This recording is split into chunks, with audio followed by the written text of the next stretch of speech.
जय जगन्नाथ। ओम यं मंगलरूपा स्यात् गोविंद बिरुदावली यस्य पठनमात्रेण श्रीगोविंद प्रसिद्ध्यति। ब्रह्म ब्रह्मांड भाण्डे सरसिजनयनं सुष्ठुमं क्रीडनानि स्थाणुं भक्तुं च कुशलितमतिनं तानि येन नियोजः। प्रिय दर्शक बंधु माने, आज आम जानिमा नुआ एक अध्याय मिथुन राशि भाग्य भविष्य शरीर गठन मैत्री संबंध प्रतिकार एवं भलमंद विषय। पूर्व राशि पूर्व आम आलोचना कर पूर्व अध्याय मेष राशि एवं वृष राशि विषय से भली मिथुन राशि तीनोटी नक्षत्र गाणितिक भाषा 5/3 6/3 एवं 7/3 अर्थात मृगशिरा नक्षत्र मिथुन राशि, आद्रा नक्षत्र मिथुन राशि एवं पुनर्वसु नक्षत्र मिथुन राशि।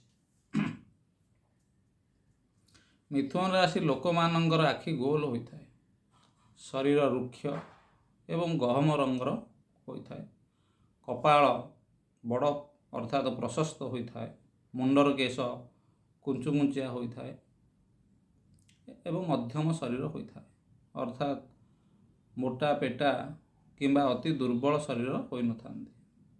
एमाने लेखा लेखी करवा एवं हिसाब रखिबारे विशेष रुचि रखि था अर्थात समय समय साहित्यक गणितज्ञ किंबा गणित विशारद चार्टार्ड अकाउंटेंट यही वृत्ति तांकर होता है।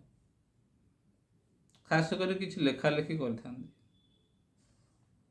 केतेक क्षेत्र में यह वृत्तिगत कार्य किछिटा व्यतिक्रम देखा जाए। यह दुई स्वभाव राशि होइथिबारु केतेबेले दयालु स्वभाव रही था, केतेबेले जालिया होता, किंतु एमाने मारात्मक होई नाहांती। एमाने थट्टा मजा प्रिय एवं कलह प्रिय होता, किंतु निजर बाक चातुरी पाई एमानकर शत्रु संख्या बहुत नगण्य अर्थात कम होता। मिथुन राशि लोक माने परिवार रे समस्त को नहीं जॉइंट परिवार रे से माने रहिया पे भल पाई थांती, समस्त को नहीं आगु को बढ़िया को चेष्टा करते। प्राय देखा जाइछि जो जगार जॉइंट परिवार अर्थात यौथ परिवार अच्छी से परिवार मुख्य किंबा जे बुझाबुझी करथांती से माने मिथुन राशि व्यक्ति होता। यह मिथुन राशि गोटे महत्वपूर्ण मिथुन राशि पुरुष किंबा महिला अन्य मानक आकर्षित करथांती अर्थात अट्राक्शन पावर एमानक पाखरे थाए। एमानक वेशभूषा रॉयल स्टाइल होता है।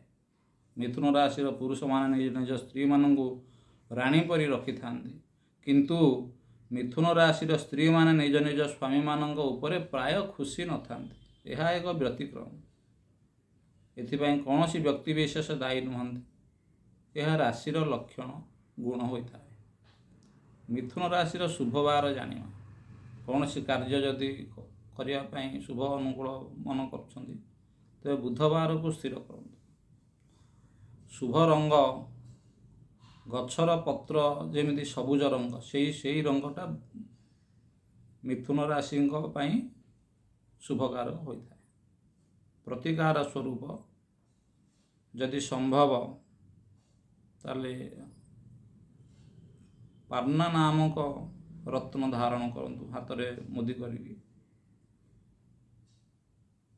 बुधवार दिन दुर्गा मांगर दर्शन करंतु।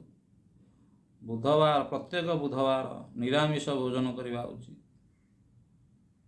वीडियोटी यदि भल लगुच लाइक शेयर सब्सक्राइब करें।